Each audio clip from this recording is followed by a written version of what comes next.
बिस्मिल्लाहिर्रहमानिर्रहीम नहमदुहु व नुसल्ली अला रसूलिहिल करीम अम्मा बाद। अस्सलामु अलैकुम। आज हम बात करेंगे ख्वाब के अंदर बादाम देखना कैसा है।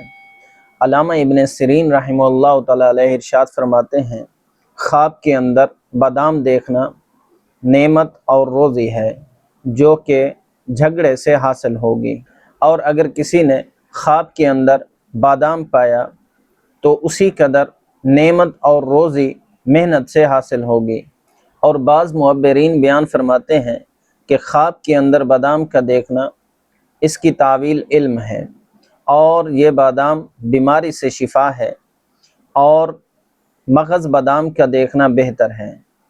हज़रत करमानी रहमतुल्लाह अलैहि इरशाद फरमाते हैं कि अगर कोई शख्स ख्वाब के अंदर देखे कि बादाम पोस समेत उसके पास है या उसको किसी ने दिया है, तो ये ख्वाब साहिब ख्वाब के लिए दलील है कि किसी बखील आदमी से सख्ती के साथ कोई चीज़ पाएगा। और अगर कोई शख्स ख्वाब के अंदर देखे कि उसने मगज़ बादाम से तल्ख रोगन निकाला है, तो ये ख्वाब साहिब ख्वाब के लिए दलील है कि उसको किसी कंजूस आदमी से रोगन के अंदाज़े के मुताबिक फ़ायदा पहुँचेगा।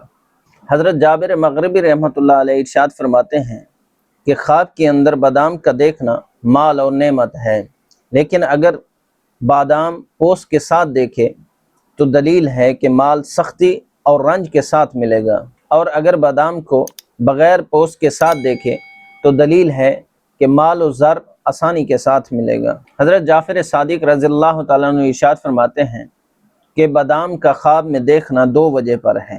पहला, पोशीदा माल हासिल होगा, और इसी तरह बीमारी से शिफा पाएगा। अल्लाह पाक से दुआ गो हूँ कि अल्लाह पाक हमारे लिए हमारे इन ख्वाबों को बाइस बरकत और रहमत बनाए। अस्सलामु अलैकुम व रहमतुल्लाहि व बरकातुहू।